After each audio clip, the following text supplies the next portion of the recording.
from our studios in Los Angeles and Tampa. We are back home. We're both back home. Halloween is over, but we are still going to talk about some creepy things because it seems like Universal just doesn't want to let it go, Scott. Well, nobody does. When you can make money off of being scared, they want to milk it for all it's worth. So there's that. I also can't let it go. So, you never can let it go. So that's okay. I'm vibing with this. And just to know, I know that the haunters listening, we know that there's still Halloween events happening. There's still Legendary Haunt Tour this coming weekend, and places are open up until November 13th. But Halloween is past us, and Scott's moving on is deep in Christmas. I moved on to Christmas 2 weeks ago, so there's that. Yes. So as I hinted at, the big news this week, of course, is we got two huge updates from Universal. One is discussing the Vegas project, and the second is discussing the animatronics for Epic in Florida. So we'll take the Vegas item first because I think it was overall larger news, maybe. I don't know. I think it was larger news. But anyway, so this Vegas project we've been talking about it for a while, and Universal Corporate Communications released a press release this week announcing that it will open in Las Vegas in 2025. I'm going to just read the press release here. So today, Universal Destinations and Experiences announced that Universal Horror Unleashed, the company's first ever year-round horror experience, is coming to Las Vegas in 2025. In a darkened warehouse on the edge of Las Vegas, a relentless spectacle of horror is rising. Universal Horror Unleashed. For decades, blah, blah, Universal is so great at Halloween, blah, blah, blah. Sorry, I promised I'd read it and I just skipped it. Okay. Enter the evils of 4 haunted houses, each of which its own terrifying story. Universal Monsters, The Texas Chainsaw Massacre, Scarecrow the Reaping, and Blumhouse's The Exorcist Believer. These haunted houses aren't for the faint of heart. They are intense and feature elevated moments where the horror surrounds guests in unimaginable ways. The nightmares don't end there. Surrounding the houses are 4 sinisterly themed and immersive areas featuring unique live entertainment experiences. In select locations, guests can enjoy eerie eateries and bars featuring horror-centric food and beverage offerings. Plus, guests can expect a continuously updated experience with must-see seasonal events, and one-of-a-kind merchandise. Your deepest fears are closer than you think.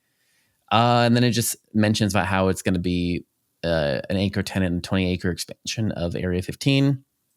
And there's some quotes about this, about how their history is in horror, etc. So just to recap, the only IPs they have announced is Universal Monsters, Texas Chainsaw Massacre, The Exorcist, and where is that? The Exorcist, and what did I miss one?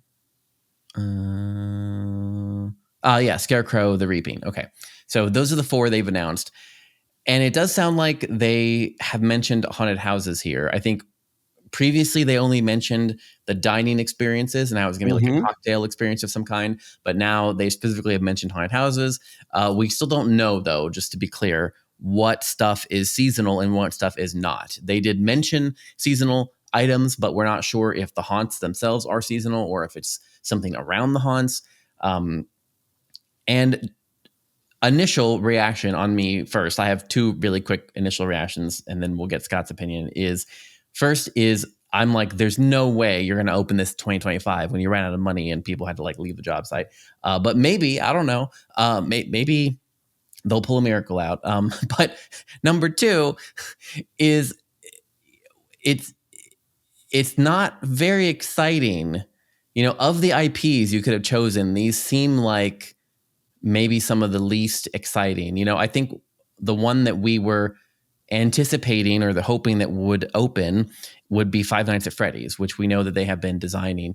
And that is, it's the thing is, here's the play. It's exactly what we talked about with Epic Universe, in that, in Epic Universe, they're creating the world's only installations of some of these properties.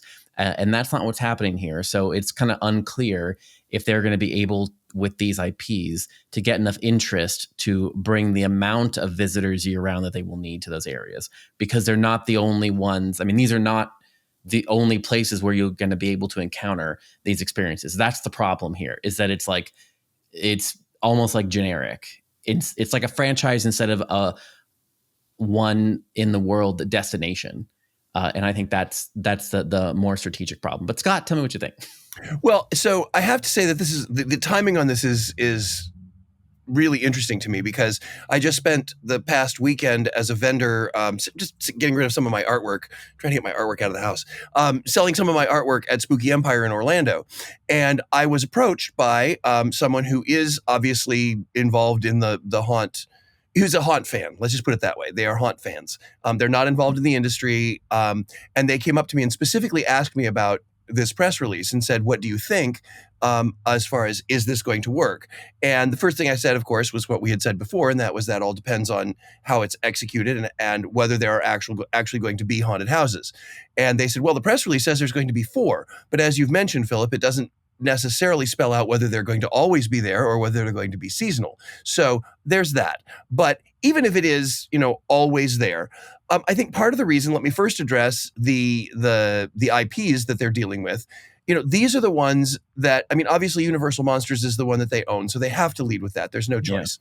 Yeah. They have to do that, even if for no other reason than if they're going to invest this money into something that is permanent, they got to make sure that they can hang on to those rights for a long period of time. So let's start with A, the ones that they own, and B, the ones that they have incorporated successfully in other locations. So they've already got a working relationship with those IPs. So that's part of it. If you're going to do a permanent investment, then you have to make certain that you're not going to all of a sudden get the rights pulled away from you. So that's, I think, one reason. Another reason is, keep in mind that in Vegas, they're not necessarily going after the grizzled haunt fans who want the next thing. Vegas has to ride that line between appearing cutting edge, but still appealing to a broad mass spectrum of guests. And true haunt fans, most of the true haunt fans I know are over Universal Monsters. Yeah. They want something. They want the next thing. They want the Five Nights at Freddy's. They want the and even that's not cutting edge. That's new, but it's or newish, but it's not cutting edge. The interesting thing to me was they said, their comment was, we've never been to Vegas, nor had we ever really had an interest in going until now. So does this have the pull to be an anchor destination for a new group of folks? Because there's a whole generation that they're not interested in gambling. They're not really interested in the traditional Vegas style shows. But now all of a sudden, because of things like this, and so I think Saw is still there, the escape room, and the darker side, is this going to be the final tipping point to, because the people that I were talking to hadn't even heard of Omega Mart. They hadn't even heard of Meow Wolf. They weren't familiar with that. And when I started describing it, they were like, ooh, that could be fun. So I think what's going to happen is this particular installation, if it's done well, is going to be a tipping point for something that we've talked about multiple times on the show. And that is doing a laser focus on a specific market, which can then bleed out, as opposed to aiming for, let's appeal to everyone. Because I think if these kids, I call them kids, these 20-somethings, had never, mid-20s, had never been to Vegas, never really had a desire to go to Vegas. Now they want to go and see this. Plus, when I explained, the uniqueness of Omega Mart and the Meow Wolf installations, they were like, oh, that sounds cool. We would totally do that as well. So I think what's happening is, or at least what it appears to be happening, is that Area 15 is becoming the non-traditional strip. So that if you're not necessarily interested in gambling, because none of the things at Area 15 even have a casino involved. So if you're not that interested in gambling, but you want to go see what Vegas is all about, maybe what has started out as, I'm going to stay on the strip, or I'm going to stay downtown and then do maybe a side trip to go see Area 15, this may be the tipping point to where people are going to go, I want to stay at Area 15 and maybe do a side trip to the casinos. So we'll see how that goes. But I think this is targeting a much younger audience.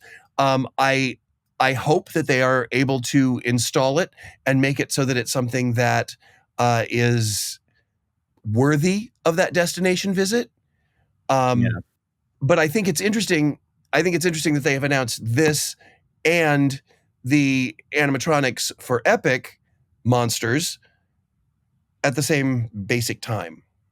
I think that's Uh, unique as well. yeah. I don't.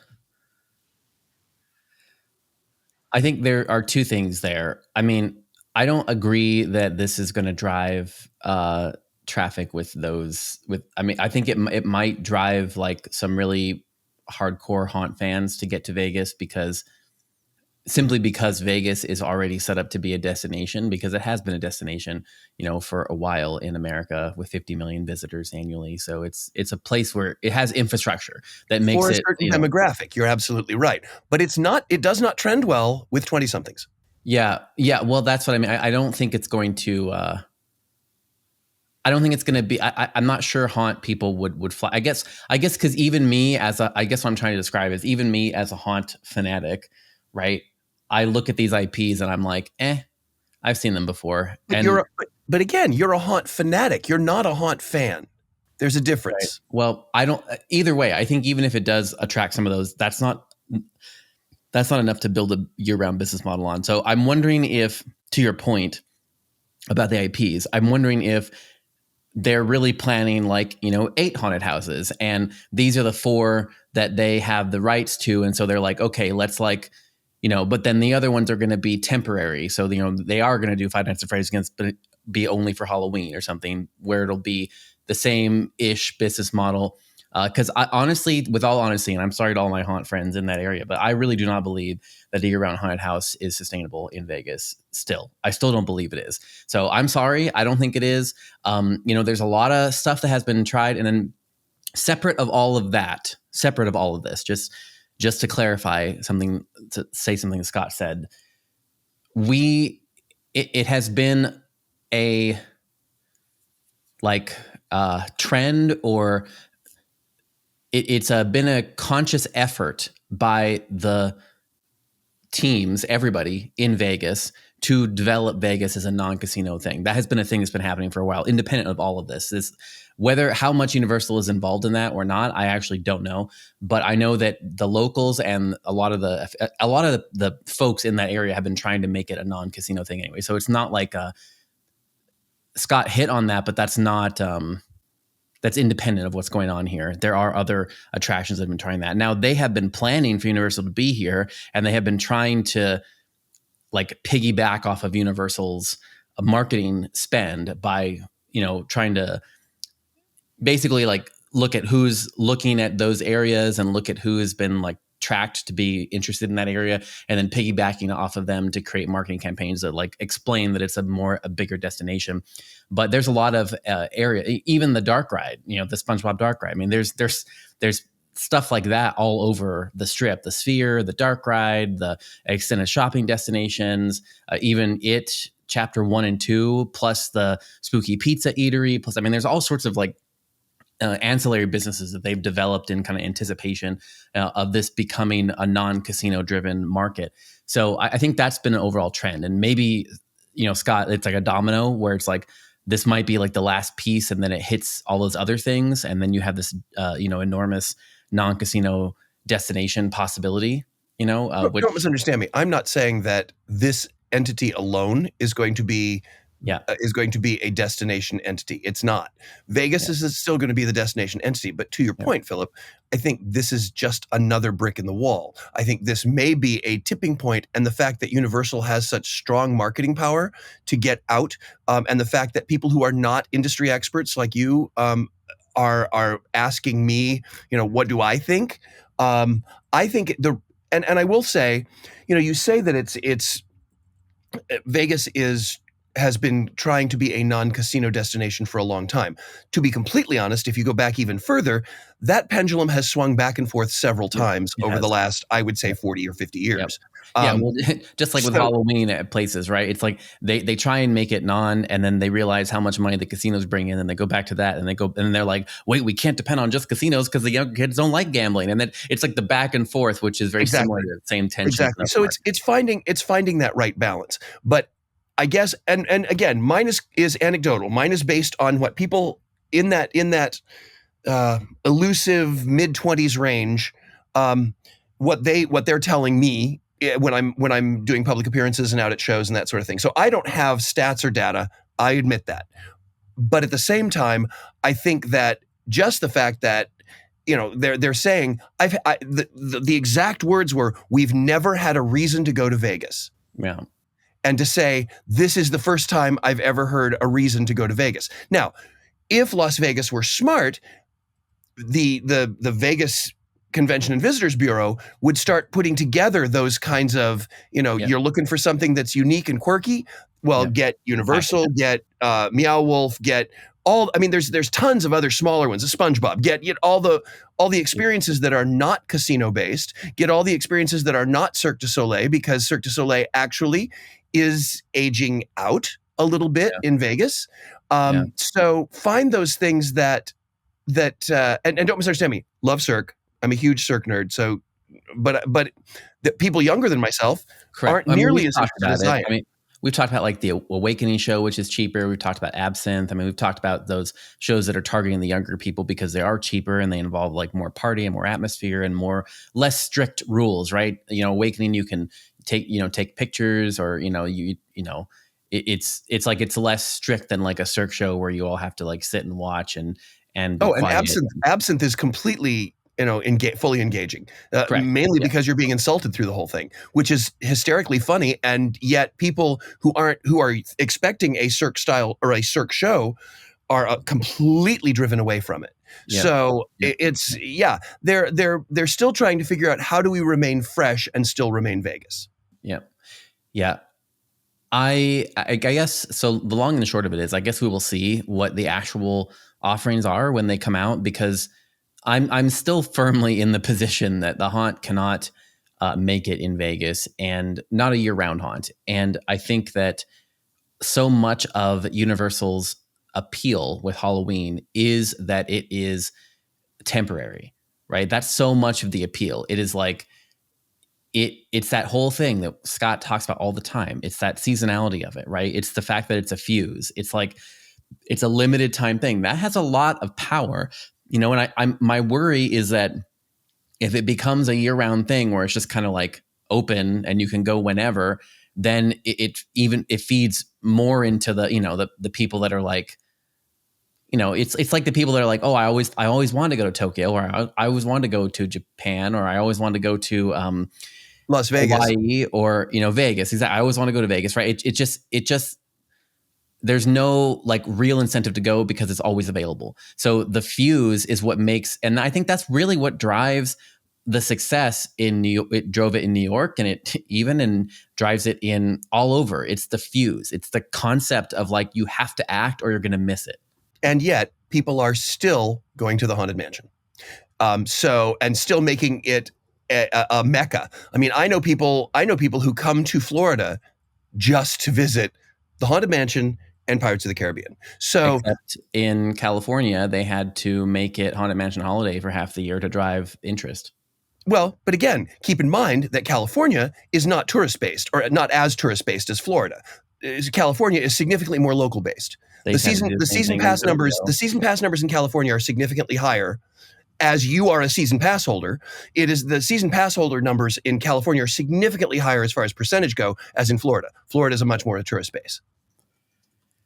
They had to do the same thing in Tokyo, right? And I think the other thing too, you mentioned it not being an area. I mean, Orlando has a significant chunk more visitors than Vegas. I mean, we're looking at 75 million annually versus less than 50 in Vegas. So you're right. You're absolutely right. That's true. But okay, 50 million or 75 million. We're still talking a decent chunk of change here, number one. And number two, we're still talking about something, the track record for the haunts in Vegas is not good. I agree with you. Yeah. There has not been one that has successfully been able to do it. But I haven't seen all of them. The first one I saw, there's a reason it didn't work, because it wasn't very good. So there's that. So that's why I keep saying it depends on quality. It depends on their ability to, they're also not necessarily billing it as a haunt. They're billing it as an experience with, merch. I mean, you just read the press release. So it's got 4 different experiences plus connective tissue, and people are telling me it gives them a reason that they want to check out Vegas, even though they've never had an interest before. So we'll see if it's just another block to hopefully build that non-casino tourism that they're looking for, that will target the next generation of people who have money to go on vacation. Maybe. I mean, yeah, again, we really have to see what the end announcement is, what the actual offering is, right? Is it a temporary haunt plus, some year-round mixing, and maybe there's year-round haunts plus a temporary haunt, or is it food, like whatever is it? But maybe it's what they did with the Haunted Mansion. Maybe it's exactly what Disney did with Haunted Mansion, to say, here's our standard, and then we'll do an overlay for the holidays. So we'll see. Yeah, which could be cool. But yeah, the only other info, just for people in the region, because I looked into this when I did some stories in Vegas, but a surprising amount of the Vegas visitors, upwards of over 50% of the Vegas visitors are repeat visitors. Mm-hmm. So it's much more like the California market than people want to realize, which I think is another reason why they've been trying to build that bright line that goes back and forth, because if you're in the SoCal region like me, it's only like 4 hours, almost 3.5 from my house. And, so because of that, it is almost like a repeat. So it's much more like closer to the concept of Disneyland, where you're going, people are just visiting multiple times because it's so easy to get there. And if there were a train, it'd be even easier. Even as it is now, it's a half an hour plane ride, from Burbank, and people just go all the time and just fly over. So that could be another thing too. They could be really trying to attract the SoCal audience, that like you can't expand Halloween Horror Nights in Hollywood because you're landlocked, but you could expand it in Vegas, where people from SoCal already go all the time. So, that could be a thing. But anyway, okay, we didn't even take it. Okay, so the other thing that we talked about is Universal released the first look at some of their animated figures that's going to go inside the Monsters Unchained, which is the new dark ride at Epic Universe, which is the new theme park. So the new theme park in Florida by Universal, which is it's also, side note, we're talking about things. Side note to Scott's a reference to Scott. When I talk to people, I'm astonished at how many people don't know there's a new theme park coming to Florida. Like, I mean, I talk to people all the time, and they're like, Florida. They all know. Yeah, I don't. It's weird. It's like they think it's like a new land or something, and I'm like, no, it's an actual theme park, a new theme park. And they're drive across I-4, see the new exits they're building. Yeah, they're like, what? I'm yeah, it's a new theme park. It's so weird. But anyway, so Universal released this big video and images of these new animatronics, and I think everyone's really looking at the Frankenstein's monster, which is going to be an 8-foot tall walking animatronic that will kind of greet guests as they enter the dark ride. And yeah, these they talk about them. So Frankenstein's monster, Dracula, the Wolfman, the creature from Black Lagoon. You guys should everyone listening should go look at the video and look at the images. If you haven't seen them already, all over social media, but it's incredible. These animatronics are absolutely stunning. And again, I'm not. It's interesting because to me, right, these are so. Again, we look at the theme park stuff right now, right? Disney still hasn't really announced anything, and the last thing that we've seen from it, the newest thing, right, is the Tiana's Bayou, which has had problems everywhere. The animatronics don't work, like they're shut down, blah blah whatever. And then you compare the Bayou with these monsters, and you're like, there is no comparison. These are incredible, like, creations, and yet people still don't know that Epic Universe is even happening, and so I don't know. It's weird to me that there's so much innovation happening, but Disney owns so much of the market share that it's kind of like, every week they're putting out these press releases to stay in the news. How much is it really penetrating? I'm not sure. Well, and as you mentioned, even before we started recording, the reason for this is Universal's attendance is not doing well. I think that's fair to say. And you have the numbers because you're the numbers guy, but they're not doing well. Yeah. Oh, I will, I will do a deep dive into this, and maybe for next week if we need. There's some stuff we missed. I didn't review the entire transcript, so that's my disclaimer. But basically, the top line is that they had a 5.3% decline. Universal did in theme park revenue for the third quarter. So keep that in mind. The third quarter, which is supposed to be the big quarter, right? Yep. To lower attendance at domestic parks from the record-breaking years. However, the company is optimistic about future growth with the May 25 opening of Epic Universe in Orlando, which is expected to transform Universal Orlando.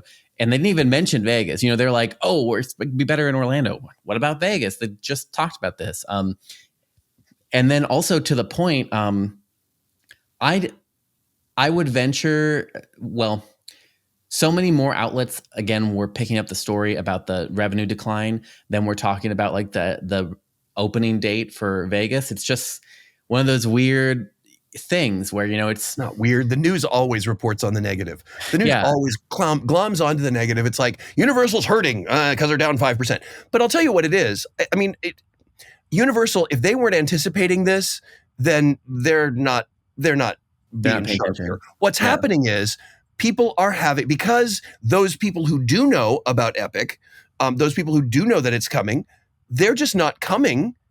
They're not traveling to Florida until Epic is open. It's like, oh, well, why should we really go now? Let's just wait. We've got to buy tickets to studios and islands anyway in order to even go to Epic. So let's just postpone our vacation another year or a year and a half, 2 years. And do Epic when we go and hit it all in one fell swoop, as opposed to showing up just before the coolest, biggest, most exciting new park opens. Why miss out on Mario if we come this year and let's just postpone it until next year? This is standard. This is Theme Park 101. If you've got something new and big and exciting and crazy and wild and wonderful, you're going to have people who will have that lag in there. They'll replan their vacations. They'll replan their vacations so that they can come and experience it all. This is nothing new. Theme parks for years did this when they opened new lands, new rides, new coasters. They would intentionally hold off the early marketing so that they wouldn't have a decrease in their attendance for people waiting to get to that attraction. Now, It's not so much with rides anymore, but for a new theme park, that's exactly what it is. Well, so it makes sense to me. Yeah, I think just I guess the third quarter only includes like half of Halloween Horror Nights, because they opened on September 6th or something. So it's about half the run. So I think that's the interesting part. Although, anecdotal, we don't know, they're not going to publish numbers, but we have seen all season just reports of people going and it being not, as crowded as it has been in previous years. So again, that also could feed right into your thesis about the Epic, though, even down to we're going to skip Horror Nights this year or whatnot. But also, there were not great IPs this year. I mean, we talked about that previously. Again, the investment in the IPs was not as strong. Again, to conserve, ostensibly off the record, right? Not that this was ever stated, but I think the running theory is that they were trying to save money for Epic, and so they were kind of not spending as much on the IP licenses for Horror Nights because they assumed people would go anyway, and they didn't really. But how much of that is equalization that we've been talking about versus, actual lack of interest in the event, versus them saving their money to come to Epic? I don't know. Well, and think about it this way, from a corporate standpoint, Universal Live Entertainment think of it like a gigantic dark warehouse, and they're going to have to illuminate the certain sections and the certain corners of that warehouse as they see fit and as they are needed. Right now, they are putting all of their money, effort, time into getting Epic up and running, but they can't ignore the other corners of the warehouse either. So don't panic. That flashlight is going to shift and illuminate more information about other parks, other properties, the Texas park, which we haven't even talked about, and one of the biggest things right now is Epic Universe tickets are on sale. So they want to make sure that you're getting your tickets now to try to compensate for the fact that they are losing attendance because people are dragging their feet to come. So they've got to bank some of that money up front so that they can make up for that loss. It all makes sense. It's nothing that's unusual or scandalous. It's the way the industry works. The guests decide when they want to come based on what is there to offer. And because they've been so forthright, at least in Florida, or at least on the East Coast, about the new park. Obviously, it's not making its way to California yet, but there's so much about the new park that guests over here are just saying, we'll just hang out until Epic opens. And I think that it's interesting, we talk about they keep dropping cool things, and they dropped two cool things in the news, or two things in the news, whether you think they're cool or not is up to you, but two things in the news that are focused on haunt-related stuff. They're focused on horror. And they're doing that, again, to wring out that last little bit of Halloween.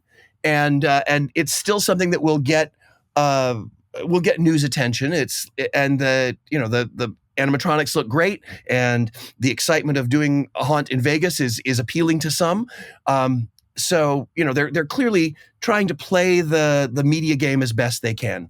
And speaking of ringing out Halloween, if you guys are part of our paywall group, if you're part of Green Tag Unhinged, we will be doing sort of a ring out of the last little bits of Halloween in Unhinged for this week. So hopefully we'll see you there. But our time is up for this particular show. So on behalf of Philip and myself, this is Green Tag Theme Park in 30, and we will see all of you next week, unless you're in Unhinged.